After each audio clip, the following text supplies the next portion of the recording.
de que lo que ha sucedido va a volver a suceder. Es decir, yo no soy ninguna, no tengo ninguna bola mágica, pero creo que hay datos suficientes para saber que esto ha sido un gigantesco experimento de control social a escala mundial, con consecuencias de crimen organizado contra la población, y que va a volver a suceder. Va a volver a suceder. Eso sucederá si nosotros queremos. Efectivamente. Ellos lo van a volver a intentar. Brevemente, lo intentaron con la supuesta pandemia de la gripe A, que no me voy a extender, pero la Organización Mundial de la Salud reconoció al día siguiente de declarar la pandemia que su comité de expertos había sido sobornado por la industria farmacéutica. Esto no es una cosa oculta. Si lo buscáis, lo encontraréis, que se publicó en El País, incluso Iñaki Gabilondo decía cómo es posible. Bueno, ¿cómo es posible? El experimento se ha repetido en mejores condiciones para quienes pretendían crear una psicosis de pánico, de terror, de anulación del pensamiento. Por lo tanto, cuando una persona, todos sabemos que es verdad que a medida de que el control del terror va disminuyendo, hay más gente que empieza a mover su cerebro. Pero en el terror nadie somos personas conscientes ni capaces de tomar decisiones. Y eso es lo que han hecho. Han puesto un escenario de muertos, creados por ellos, asesinados por ellos. El terrible caso de las residencias de ancianos es un escenario de crimen organizado contra las personas mayores. Las mataron de dolor, de aislamiento, de hambre, de sed, de no cambiarles los pañales, y tratando con sedación mortal a todas las personas inválidas que estaban en una silla de ruedas, con protocolos para negarles la asistencia sanitaria a todas aquellas personas que no tuvieran seguros privados. ¡Bravo! Es decir, ha habido un problema de clase social. Se ha matado a los ancianos y a las ancianas pobres. Y eso es algo que, por lo menos para mí, es algo que no podemos olvidar. Como la colaboración en todo la puesta en escena de la pandemia de organizaciones de todo color político, incluidas las de izquierda, incluidos los sindicatos, porque muchas personas que no querían vacunarse se vieron en la obligación de vacunarse, porque si no el empresario les echaba, porque tenían contratos precarios, porque la ley de autonomía del paciente, que exige consentimiento informado y reconoce la libertad para ponerse o no ponerse el medicamento, quedó de facto suspendida.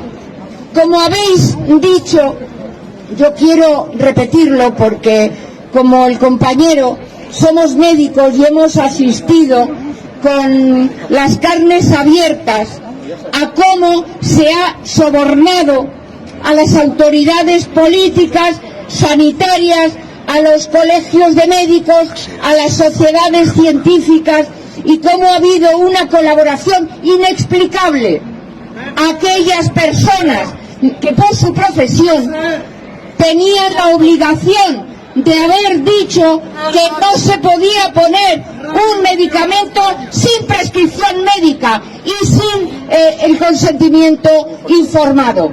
Y eso se ha producido, y eso es un hecho de vulneración de leyes hoy vigentes.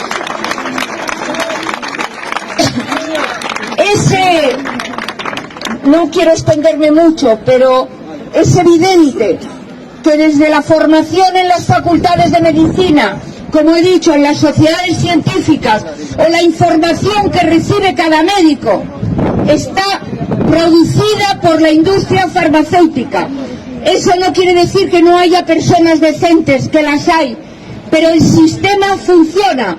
El sistema funciona para hacer de la prescripción médica un rehén de la industria farmacéutica, y ese ha sido el espectáculo al que hemos estado asistiendo. Lo mismo ha pasado con los medios de comunicación. Los medios de comunicación no solamente han sido sobornados uno a uno, hay documentos que muestran cómo se ha financiado a los medios de comunicación a condición de que mantuvieran el discurso oficial de la pandemia COVID. Medios de comunicación de todo el mundo, las redes sociales, declarando fake o denigrando o censurando a todas las personas, algunas con una cualificación científica altísima, que se atrevían a poner el discurso en cuestión. Quiero terminar porque me parece que, como decía, hay que prepararse, hay que organizarse. Uno de los elementos que han intentado con el control social es enfrentarnos unos a otros. Se puso en marcha. El ejército ocupó, no lo olvidemos, el ejército, para perseguir un supuesto virus, ocupó las ciudades y pueblos del Estado español. La Guardia Civil y la policía perseguía a ver si uno no llevaba mascarilla o a ver si alguno cometía el crimen de pasear por un parque fuera de las horas determinadas. Han sido capaces de hacer todo eso y lo han conseguido. Lo han conseguido porque no estábamos organizados. La primera vez nos han pillado, la segunda ya seremos responsables nosotros de no haber tomado las medidas oportunas.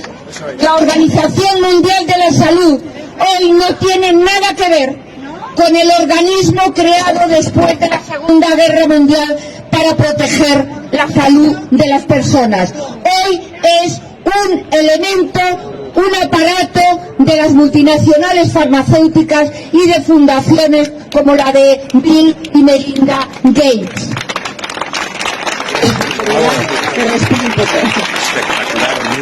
Lo que están pretendiendo ahora, lo que están preparando todos los mecanismos, es para hacer de la Organización Mundial de la Salud ese apéndice de las multinacionales farmacéuticas, la autoridad sanitaria mundial, es decir, por encima de las constituciones, por encima de las leyes. Lo que dicte la Organización Mundial de la Salud pasará por encima de todo eso y será obligación legal obligatoria. Hay esperanza, hay esperanza.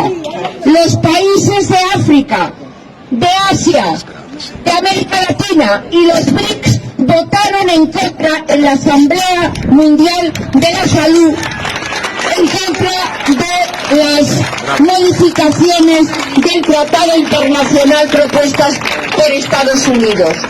Yo quería terminar planteándoos que aprovechemos este momento.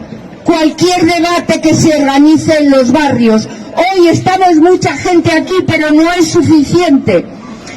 Yo formo parte de un grupo de Madrid que se llama Resistencia y Rebelión, y cada vez que hemos ido a un barrio, a Carabanchel, a Vallecas, a La Prospe, ha ido gente que no viene aquí, que está al lado de su casa y que quiere reunirse, que quiere contar su historia y que es consciente de que solo la organización puede sacarnos de todo eso. Repito, una vez nos han pillado.